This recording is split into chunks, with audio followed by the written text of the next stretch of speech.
Ons lees vanmôre 'n bekende gedeelte uit Eksodus hoofstuk 2 vanaf vers 11. Die opskrif is: Moses slaan 'n Egiptenaar dood.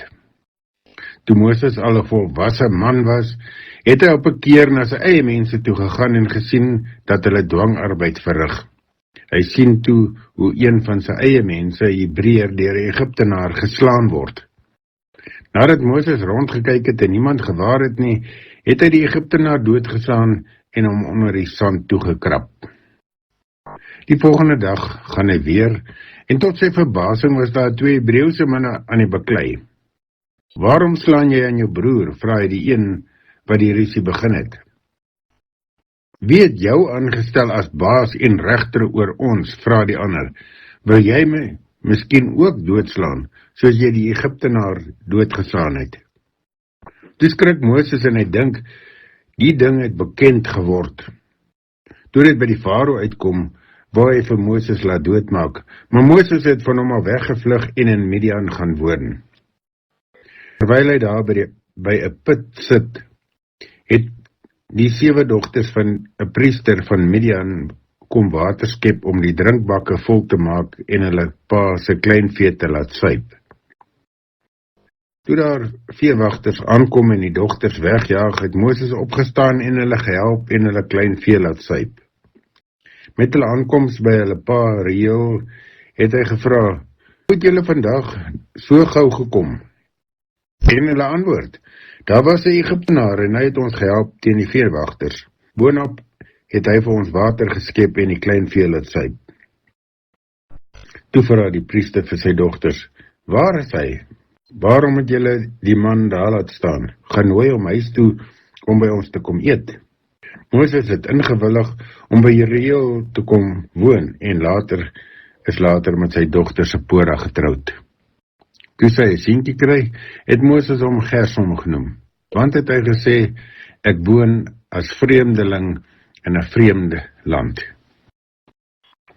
Vers 23. God hoor die Israeliete se geroep om hulp. Die jare het verbygegaan en die koning van Egipte het te sterwe gekom, maar die Israeliete het nog steeds gesug en gekreun onder die swaar werk. Hulle geroep om hulp het tot God opgegaan. God het hulle gekerm gehoor en aan sy verbond met Abraham, Isak en Jakob gedink. Hy het die nood van die Israeliete gesien en dit ter harte geneem. Dit is dan Eksodus hoofstuk 2 vanaf vers 11 tot by die einde van die hoofstuk.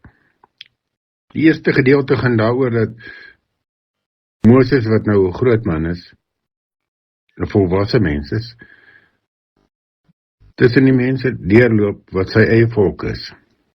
Hy wat eintlik as Egiptenaar bevoordeel was om nie dit te doen, om nie dwangarbeid te doen nie, loop tussen sy mense rond. En dan gebeur dit wat ons gelees het. Eerstens kry Egiptenaar wat hy Israeliet slaan, wat hy dan doodmaak en hom toekrap. Die volgende dag kry hy 2 Israeliete wat met mekaar beklei, en hy wil die saak beredder. Dan besef hy dat die saak bekend geword het. Die farao wil hom doodmaak en hy vlug.